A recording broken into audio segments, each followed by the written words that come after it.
ಓಂ ಶ್ರೀ ಗುರು ಬಸವಲಿಂಗಾಯ ನಮಃ. ವಿಶ್ವಗುರು ಬಸವಣ್ಣನವರನ್ನು, ಬಸವಾದಿ ಶಿವಶರಣರನ್ನು ಸ್ಮರಿಸಿಕೊಂಡು ಎನ್ನ ಆರಾಧ್ಯ ಗುರುದೈವ ಪ್ರವಚನ ಪಿತಾಮಹ ಲಿಂಗಾನಂದ ಅಪ್ಪಾಜಿಗಳನ್ನು ಸ್ಮರಿಸಿಕೊಂಡು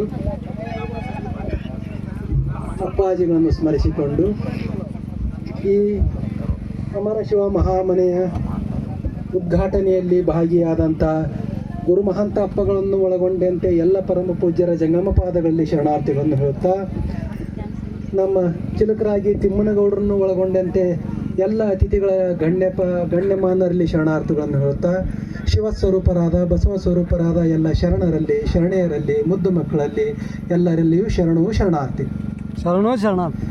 ನಮ್ಮ ವಿಶ್ವಾರಾಧ್ಯ ಅಪ್ಪ ಅವರು ಬಹಳ ಏನು ಹೇಳ್ಬೇಕೈತೆ ಎಲ್ಲ ವಿಚಾರಗಳನ್ನು ನಮಗೆಲ್ಲ ಹೇಳಿಕೊಟ್ಟಾರೆ. ಅದನ್ನು ಮುಂದುವರಿಸ್ಕೊಂಡು ನಮ್ಮ ಇವರು ಹೇಳ್ಯಾರ. ಅದಕ್ಕೆ ಈ ತಾತ್ವಿಕ ವಿಚಾರಗಳು ಬೇಡ. ನಮಗೆ ಬಹಳ ಸಂತೋಷ ಆಗೋದಂದ್ರೆ ಈ ಅಮರ ಶಿವ ಮಹಾಮನೆಯ ಗುರು ಪ್ರವೇಶ. ನಮ್ಮ ಇವರು ಏನದಲ್ಲ ಶರಣಪ್ಪ ಪೂಜಾರಿ ಅವರು, ನಾನು ಸಾವುಕಾರ ಅಂದ್ರೆ ದೊಡ್ಡ ಹೃದಯವಂತರು ಅನ್ನೋ ಅವರು ಮೊನ್ನೆ ಬಂದಾಗ ಹೇಳಿದ್ರು, ತೊಲಬಾಕ್ಲ ಇಡೋದು ಏನೋ ಇಡಾಕ್ ಪೂಜೆ ಮಾಡಕ್ಕೆ ಬರ್ರಿ ಅಂದರು.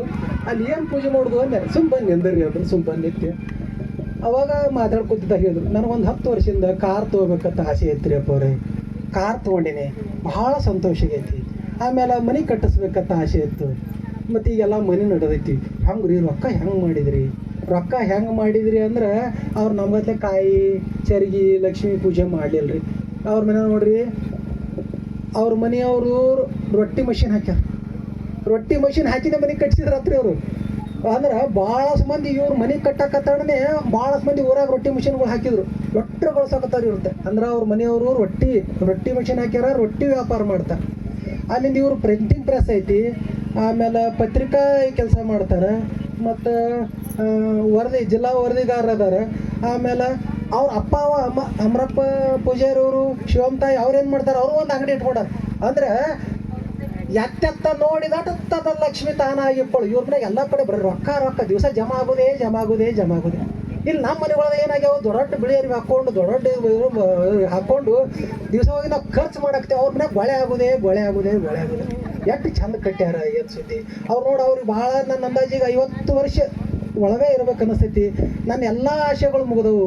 ಇನ್ನು ಮುಂದೆ ನನ್ನ ಜೀವನವನ್ನು ಸಂಪೂರ್ಣವಾಗಿ ಬಸವ ಧರ್ಮ ಪ್ರಚಾರಕ್ಕೆ ಇಡ್ತೀನಿ ಅಂತ ಹೇಳಿದ್ರು. ಅಂಥ ವಿಚಾರ, ಎಷ್ಟೊಂದು ಸಂತೋಷ. ಯಾಕೆ ಇಂಥ ಯುವಕರ ಅವಶ್ಯಕತೆ ಐತಿ.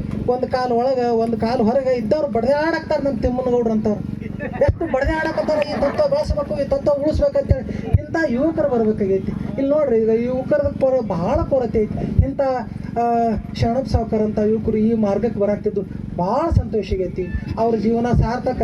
ಯಾರು ಬಸವ ಅಂದ್ಕೊಂಡು ಪೂರ್ಣ ಬಸವಣ್ಣನನ್ನು ನೆರೆನಂಬಿ ಇರ್ತಾರಲ್ಲ, ಅವ್ರಿಗೆ ಒಟ್ಟೇ ಕೊರತೆ ಆಗೋದಿಲ್ಲ ಅನ್ನಕ ಈ ಶರಣಪ್ಪ ಸಾವುಕಾರ ಕಾರಣ. ಉದಾಹರಣೆ ಅಂದ್ರೆ ಅವ್ರು ಎಷ್ಟು ಕೆಲಸ ಮಾಡಕತ್ತಾರ. ಈಗ ಇವ್ರಿಗೆಲ್ಲ ಪ್ರಶಸ್ತಿ ಕೊಡೋದು, ಬಹುಮಾನ ಕೊಡೋದು. ಮತ್ತು ಅವ್ರು ಇನ್ನೊಂದು ಮಾಡಿದ ಮಹಾನ್ ಕೆಲಸ ಅಂದ್ರೆ ಬಿಬ್ಬಿ ಬಾಚಾಯಿ ಶರಣರ ಗದ್ದುಗೆಯನ್ನು ಭಾಳ ನವೀಕರಣಗೊಳಿಸ್ಯಾರ. ಸಾಧ್ಯ ಆದರೆ ಎಲ್ಲರೂ ಹತ್ತಿರ ಹೋಗಿ ಬಂದ್ರಿ. ಅದು ಒಂದು ಅಡವಿ ಒಳಗೈತಿ. ಅಲ್ಲಿ ಸುತ್ತಮುತ್ತ 3-4 ಕಿಲೋಮೀಟ್ರ್ ನೀವು ಒದರಿದ್ರೆ ಕೇಳಲ್ಲ, ಯಾರು ಇದು ಮಾಡಿದ್ರೆ ಕೇಳಲ್ಲ. ಏನು ಈ ನೀರು ಬಿಟ್ಟಾಗ ಮೆಣಸಿಕಾಯಿ ಹತ್ತಿದ್ದಾಗ ಅಟ್ಟೆಯಲ್ಲಿ ಮಂದಿ ಇರ್ತಾರಲ್ಲ, ಯಾರು ಮಂದಿನೇ ಇರಲ್ಲ. ಅಂಥ ಜಾಗ ಹೋಗಿ ಅಭಿವೃದ್ಧಿ ಮಾಡಿದ್ರು. ಆ ಅಭಿವೃದ್ಧಿ ಮಾಡಕತ್ತೆ ಯಾರ್ಯಾರು ವಿಚಾರ ಮಾಡಲ್ಲ. ಕೆಲವೊಬ್ರು ಸತ್ಯ ಹೋಗ್ಬಿಟ್ರೆ, ನಾ ಏನು ಡೆವಲಪ್ ಮಾಡ್ತೀನಿ ರೀ ತಂದು ಹೋದತ್ತ ಮುಂದೆ 2 ತಿಂಗಳ ಸತ್ಯ ಹೋಗ್ಬಿಟ್ಟ. ಒಬ್ಬ ಅವನ ಇಂಜಿನಿಯರ್ ದೊಡ್ಡ ಶ್ರೀಮಂತ ಅವ್ನು ಹಂಗೆ 2-3 ಉದಾಹರಣೆ ಆಗಿದ್ದತ್ತ. ಇವ್ರಿ ಅಂದ್ರತ್ತ. ಮತ್ತು ಹೆಂಗೆ ರೀ ಅಂತಂದ್ರೆ, ಏನಪ್ಪ ನಮ್ಮ ಶರಣರ ಕೆಲಸ ನಾ ಸ್ವಚ್ಛ ಹೃದಯದಿಂದ ಮಾಡ್ತೀನಿ, ಏನು ಅಕ್ಕದಾಗಲಿ ಅಂದ್ರೆ ಇವ್ರಿಗೆ ಏನು ತೊಂದರೆ ಏನಿಲ್ಲ. ಅಲ್ಲಿ ಅಭಿವೃದ್ಧಿ ಮಾಡಿದ ಸ್ವಲ್ಪ ದಿವಸನಾಗ ಇಲ್ಲಿ ಮಹಾಮರೆ ತಯಾರಾಯ್ತು. ಈಗ ಯಾಕಾಯ್ತಪ್ಪ ಅಂತಂದ್ರೆ ನಾ ಹೇಳಾಕ್ತಿದ್ದೆ ಏನಪ್ಪ ಅಂತಂದ್ರೆ, ಶುದ್ಧವಾದಂಥ ನಮ್ಮ ಆದಾಯದಿಂದ ಬಂದಂಥ ಸಂಪತ್ತಿತ್ತಂದ್ರೆ ಅದು ಸತ್ಕಾರ್ಯಕ್ಕೆಲ್ಲ ಫಲ ಆಕೈತಿ. ನಾ ಇಂಜಿನಿಯರ್ ಅದೀನಿ, ನಾ ಡಾಕ್ಟರ್ ಅದೀನಿ, ದೊಡ್ಡ ರಾಜಕಾರಣಿ ಇದೀನಿ, ನಂತ ಸಿಕ್ಕಾಪಟ್ಟೆ ಭಾಳ ಸಂಪತ್ತೈತಿ ಅಂತ ಅದನ್ನ ಎದಕ್ಕರೆ ಇಂಥ ಶರಣರ ಕೆಲಸಕ್ಕೆ ಬಳಸ್ತೇವೆ ಅಂದ್ರೆ ಅದು ಬಳಕೆ ಆಗ ಸಾಧ್ಯ ಇಲ್ಲ. ಅದಕ್ಕಿಂತ ಒಳ್ಳೆ ದುಡಿಮೆಯಿಂದ ಪ್ರಾಮಾಣಿಕ ದುಡಿಮೆಯಿಂದ ಬಂದಂಥ ಸಂಪತ್ತಿನಿಂದ ಮಾತ್ರ ಇಂಥ ಕೆಲಸ ಹಾಕಿ ಚಲೋ ಆಕದ. ಅವ್ರ ಮಗ ಒಳ್ಳೆ ನೌಕರಿ ಒಳಗದಾರ ಬೆಂಗಳೂರು ಒಳಗೆ, ಮತ್ತೆಲ್ಲ ಭಾಳ ಇದು ಐತಿ. ಅದಕ್ಕೆ ಈ ಶರಣಪ್ಪ ಸಾವ್ಕಾರ ಮಾರ್ಗದೊಳಗೆ ನಾವು ಎಲ್ಲ ಸಾಗಬೇಕಾಗಿತ್ತು. ನಮ್ಮ ಧರ್ಮ ಬೆಳಿಬೇಕು, ನಮ್ಮ ಧರ್ಮ ಸ್ವತಂತ್ರ ಆಗಬೇಕಾಯ್ತಂದ್ರೆ ಅದಕ್ಕೆ ನಾವು ಮುಖ್ಯವಾದಂಥ ಮಾಡ್ಬೇಕಾದ ಕೆಲಸ ನಾವು ವಚನಗಳನ್ನು ಅಧ್ಯಯನ ಮಾಡಬೇಕು. ಒಂದು ಹೊತ್ತು ಲಿಂಗ ಪೂಜೆ ಮಾಡ್ಕೊಳ್ಳೋದು ಮಾಡ್ರಿ ಬಿಡು, ವಚನಗಳನ್ನು ಅಧ್ಯಯನ ಮಾಡಬೇಕು, ವಚನಗಳನ್ನು ಪ್ರಸರಣಗೊಳಿಸಬೇಕು, ವಚನಗಳನ್ನು ಹಂಚಬೇಕು. ಯಾರು ವಚನಗಳನ್ನು ಓದಕ್ಕೆ ಚಲೋ ಮಾಡ್ತಾರಲ್ಲ ಅವ್ರು ಈ ಮಾರ್ಗಕ್ಕೆ ಬಂದೇ ಬಿಡ್ತಾರೆ. ನಾವು ಹೇಳಿದ್ರೆ ಬರೋದಿಲ್ಲ, ನಾವು ಕೇಳಿದ್ರೆ ಬರೋದಿಲ್ಲ. ಆ ವಚನವನ್ನು ಅವ್ರು ಓದಕ್ಕತ್ತಿರಲೋ ಈ ಮಾರ್ಗಕ್ಕೆ ಬರ್ತಾರೆ. ಅದಕ್ಕೆ ಅತೀ ಸರಳ ಈ ವಿಚಾರವನ್ನು ನಾವು ಬೆಳೆಸೋದು ಹೆಂಗಪ್ಪ ಅಂದ್ರೆ ವಚನಗಳ ಪ್ರಸರಣವನ್ನು ಮಾಡೋಕ್ಕೆ ಏನೇನು ಸಾಧ್ಯ ಆಗ್ತೈತಿ. ಸರಳ ಒಂದು ಜೆರಾಕ್ಸ್ ಇರ್ತೈತಿ ಅಲ್ರಿ, ಅದರೊಳಗೆ ಕೈಲೇ ಬರೀಬೋದು. ಈಚೆ ಕಡೆ 10 ವಚನ ಕುಂದಿರ್ತಾವೆ, ಈಚೆ ಕಡೆ 10 ವಚನ ಚಂದಾಗಿ ಬರ್ದು ಅಕುರೇಟ್ ಜೆರಾಕ್ಸ್ ಮಾಡಿಸಿಡ್ರಿ. ಒಂದು 100 ಪ್ರತಿ 200 ಪ್ರತಿ. ನಿಮ್ಮ ಮನೆಗೆ ಯಾರು ಬರ್ತಾರಲ್ಲ ಎಲ್ಲ ಚಹಾ ಕುಡಿಸ್ರಿ, ಎಲ್ಲ ಮಾತಾಡಿ ಅವ್ರು ಹೋಗುತ್ತೆ. ಅದನ್ನು ಹಾಳಿ ಕೊಟ್ಟು ಕೈ ಮುಗಿತು. ವಚನ ಓದ್ರಿ ಸರಳ ವಚನಗಳನ್ನು ಆಯ್ಕೆ ಮಾಡಿ. ಈ ಥರ ಹಿಂಗೆ ಸಣ್ಣ ಪುಟ್ಟ ಪ್ರತಿಯೊಂದು ನೋಡಿ. ನಮ್ಮ ಮನೆಗೆ ಏನೋ ಒಂದು ಹುಟ್ಟುಹಬ್ಬ ಐತಿ, ನಮ್ಮ ಮನೆ ಗುರು ಪ್ರವೇಶ ಐತಿ, ನಮ್ದು ಏನು ಯಾಕೆ ಕೆಲಸ ಇರಲಿ ಈ ವಚನಗಳ ಪ್ರಚಾರ ಹೆಂಗೆ ಮಾಡ್ಬೋದು ಅನ್ನೋದು ಆ ದಿಕ್ಕಿನೊಳಗೆ ನಾವೆಲ್ಲರೂ ಇದು ಮಾಡಿ ಈ ಧರ್ಮ ಪ್ರಚಾರಕ್ಕಾಗಿ ನಮ್ಮ ಜೀವನವನ್ನು ಮುಡುಪಾಗಿಡೋನು. ನನಗೆ ಅಷ್ಟು ದೂರಿಂದ ಕರೆಸಿ ನನಗೆಲ್ಲ ಗುರುಮಾಂತಪ್ಪವ್ರ ಜೊತೆ ಮತ್ತು ತಮ್ಮೆಲ್ಲರ ಜೊತೆ ಮಾತಾಡುವಂಥದ್ದು, ಒಂದು ತಮ್ಮೆಲ್ಲರ ದರ್ಶನ ಮಾಡೋಕ್ಕೆ ಒಂದು ಅವಕಾಶ ಮಾಡಿಕೊಟ್ಟಾರ.